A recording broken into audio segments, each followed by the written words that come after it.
What does it look like when a game loses its soul? When the very company that owns it starts breaking its own rules, ignoring its community, and chasing profit at any cost. I'm talking about secret policies that appear out of nowhere. I'm talking about servers that openly sell power for cash, while the company looks the other way. I'm talking about a marketplace that's generated over $2 billion in revenue, and I'm talking about a lawsuit right now where Minecraft is being accused of breaking European consumer protection laws. How did Minecraft go from being the ultimate creative playground to a corporate-controlled monetization machine? To understand this, you have to remember the beginning. Picture this, it's 2011. A blocky, simple game made by one guy in Sweden starts catching fire.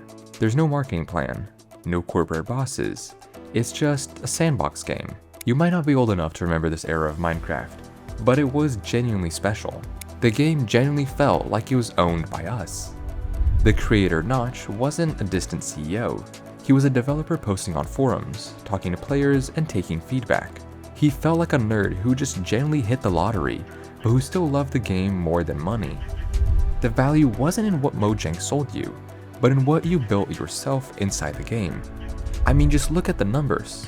By 2014, Minecraft had sold over 54 million copies. It was a universe of player-made castles, adventure maps, mods like Pixelmon, and legendary servers like Hypixel. But in September of the same year, something happened that would change everything. Microsoft, one of the largest tech corporations on the planet, wrote a check for $2.5 billion. And just like that, our game wasn't ours anymore. And at first, people were hopeful. Maybe Microsoft would give Mojang more resources. Maybe updates would come faster. Maybe everything would just stay the same, but with a bigger budget. But almost immediately, the signs started to appear. Notch, the face and soul of Minecraft, left Mojang entirely just months after the sale. In his own words, he said the pressure and responsibility had become too much. He walked away with over $1.8 billion. He was now a billionaire, and now he was gone. But it wasn't just about Notch. The entire philosophy began to change. Before Microsoft, Minecraft's monetization principle was quite simple. You bought the game. That was it. But after Microsoft, a new term entered their vocabulary: revenue maximization. In April of 2017, Microsoft launched the Minecraft Marketplace. But this wasn't like the marketplaces we knew where we could get skins and texture packs for free. This one had a paywall. Microsoft and Mojang would take a cut of every single sale. As someone who's been playing since 2010, I'll be honest, if that was the only change, maybe it would have been fine. It would have been a convenient option for players who wanted something extra. But that's not what happened, because once Microsoft saw those numbers, they started rewriting the rules of the entire game. To understand how deep this goes, we need to talk about the fine print. Minecraft has something called an End-User License Agreement, also known as a EULA. It's the public rulebook, and for years, one rule has been crystal clear: absolutely no pay to win. That means servers can't sell competitive advantages. It's a fair play promise. It's why a kid with no money can log on and compete on skill, and not with daddy's credit card. But here's the reality. Go on any of the largest Minecraft servers right now, servers like Hypixel with millions of players. It's pay to win happening at a massive scale, directly violating Mojang's own public EULA. So that begs the question, why is it allowed? The reason falls in corruption.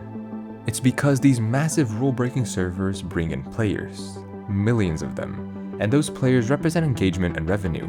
But it gets worse. Because what if the company wasn't just ignoring its own rules, but was secretly changing them behind closed doors? And what if they were enforcing those secret rules to destroy small servers while letting the big ones slide? This brings us to someone called Kian Brose. In 2023, Kian spent months and thousands of dollars developing a Minecraft server. He announced a launch date. Then out of nowhere, he received an email from Mojang enforcements. A new directive from Mojang leadership had determined that guns and weapons are considered non-compliant features under the adult content requirement for commercial usage servers, and that they now have to be completely removed because they're against the brand guidelines, usage guidelines, and end-user license agreement. So basically, after months of development and thousands of dollars spent on marketing, yes, this thing costs $1,000, everything was completely wasted because it's now prohibited. Kian was confused. He asked a logical question in a group chat with other panicking server owners. How come servers that have had firearms for well over a decade so far have never had any issues but are suddenly prohibited? Why is it okay for Mojang's own marketplace, where they get a cut of every sale, to have guns when we don't get to have them? And what exactly do they mean by guns and weapons and suitable for children? After demanding more answers, they eventually said on June 13th that the key decision makers are on holiday. So I guess we'll just have to wait until these key decision makers stop being on vacation. But hey, it's not like it's gonna take months. But while waiting, Kian kept digging, and what he found was even more alarming. In August of 2023, while everyone was distracted by a game update, Mojang quietly updated the EULA for the first time since 2020. They didn't announce it, they didn't notify anyone, they just changed it. Buried in the updates was a new clause. These guidelines may change. It is up to you to check back to see if they have changed. Think about that. They can change the rules anytime they want. If you're confused on why that's illegal, I'll let Kian explain. Sweden and Europe, which Sweden is a part of, have these things called consumer protection laws and contract law that dictate how a contract is allowed to be written. And by looking just a little bit in Europe's website, you can see that contracts must be fair, transparent, and cannot have unfair terms. Like, for example, a get-out clause such as all permissions and consents may be revoked at any time if we think that it is appropriate to do so, or we don't like what you are doing. If that doesn't sound like a get-out clause, hidden terms, one-sided changes to a contract, one-sided changes to a product or service, one-sided interpretation of the contract. Doesn't that sound familiar? But here's the kicker.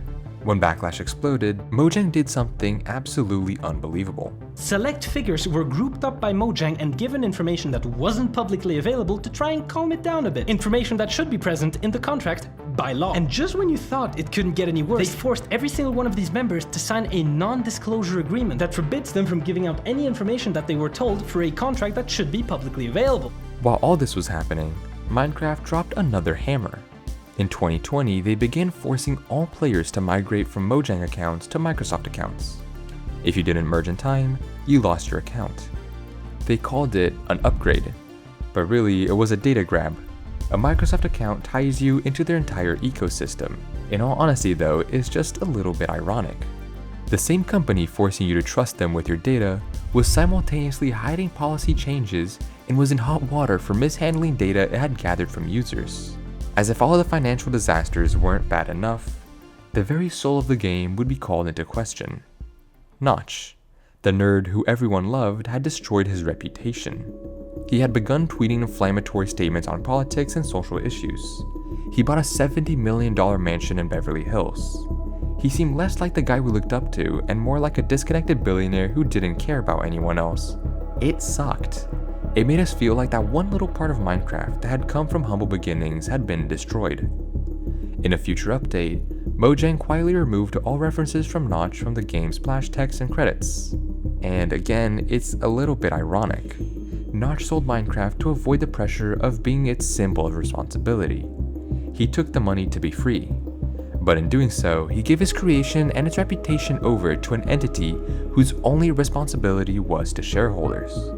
His desire to be free let the greed of Microsoft completely take over the most popular game of all time, and in doing so, he doomed it to never be the same again.